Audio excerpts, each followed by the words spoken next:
चलिए आज बात करते हैं एक ऐसे केस की जो शुरू तो हुआ एक बड़े कॉर्पोरेट ऑफिस से, लेकिन अब वो कार्यस्थल सुरक्षा, धर्म और कॉर्पोरेट जवाबदेही पर एक राष्ट्रीय बहस का रूप ले चुका है। इस पूरी कहानी की जड़ में बस एक सीधा साधा विचार है कि एक ऑफिस काम करने के लिए होता है, डरने के लिए नहीं। लेकिन तब क्या होता है जब ये बुनियादी उसूल ही टूट जाए? यही सवाल इस पूरे कॉर्पोरेट स्कैंडल के केंद्र में है। तो ये मामला जुड़ा है भारत की सबसे बड़ी टेक कंपनियों में से एक टाटा कंसल्टेंसी सर्विसेज यानी टीसीएस से, और खास तौर पर महाराष्ट्र के नासिक में जो उनकी बीपीओ यूनिट है वहां से। मामले की गंभीरता का अंदाजा इसी बात से लगाया जा सकता है कि अप्रैल 2026 तक नासिक पुलिस के पास एक के बाद एक कुल 9 फर्स्ट इन्फॉर्मेशन रिपोर्ट यानी एफआईआर्स दर्ज की जा चुकी थी। और सिर्फ एफआईआर्स ही नहीं, इन 9 एफआईआर्स के आधार पर पुलिस ने बड़ा एक्शन लिया और कम से कम 8 कर्मचारियों को गिरफ्तार कर लिया, जिनमें टीम लीडर्स और मैनेजमेंट के लोग भी शामिल थे। तो सवाल ये उठता है कि आखिर ये आरोप हैं क्या? मतलब इन एफआईआर्स में ऐसा क्या लिखा है? चलिए इसी को समझते हैं। देखिए, शिकायतें मोटे तौर पर 2 हिस्सों में बटी हैं, हालांकि दोनों कहीं ना कहीं एक दूसरे से जुड़ी हुई हैं।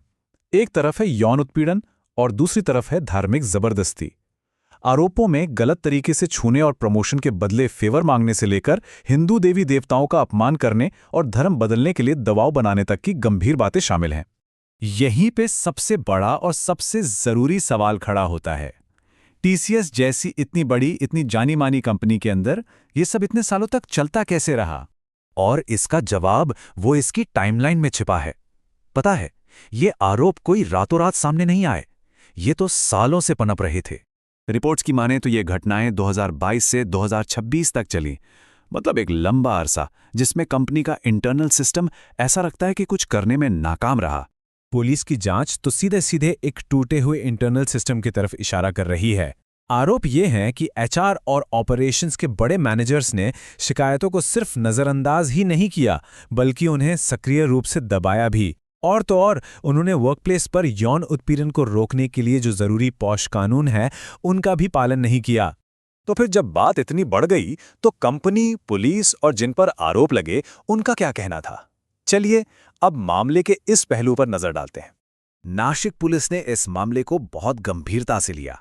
एक स्पेशल इन्वेस्टिगेशन टीम यानी एसआईटी बनाई गई, और तो और सबूत इकट्ठा करने के लिए कंपनी के अंदर एक अंडरकवर ऑपरेशन भी चलाया गया।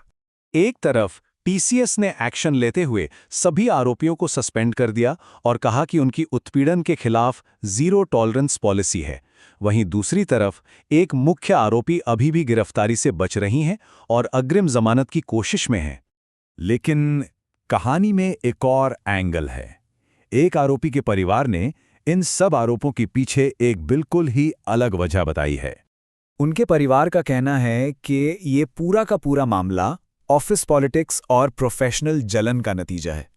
ये एक होनहार कर्मचारी के खिलाफ बस एक साजिश है। तो चलिए अब थोड़ा जूम आउट करते हैं और देखते हैं कि कैसे एक ऑफिस का ये मामला अब एक नेशनल लेवल की बहस बन चुका है। अब ये केस सिर्फ एक कॉर्पोरेट विवाद नहीं रह गया है। देखिए, राष्ट्रीय महिला आयोग जैसी बड़ी संस्थाएं इसमें शामिल हो गई हैं। मामले ने पॉलिटिकल रंग भी ले लिया है, जो भारत के कुछ बहुत ही संवेदनशील सामाजिक मुद्दों को छू रहा है। और सबसे हैरान करने वाली बात तो ये है कि पुलिस अब इसमें टेरर ग्रुप से जुड़े किसी संभावित एंगल की भी जांच कर रही है। और आखिर में ये पूरा मामला हमें एक बहुत ही बुनियादी लेकिन मुश्किल सवाल पर लाकर खड़ा कर देता है। जब कॉर्पोरेट कल्चर और किसी की पर्सनल आइडेंटिटी आपस में टकराती है, तो फिर वो लाइन खींचने की जिम्मेदारी किसकी है? ये एक ऐसा सवाल है जिसका जवाब मिलना अभी बाकी है।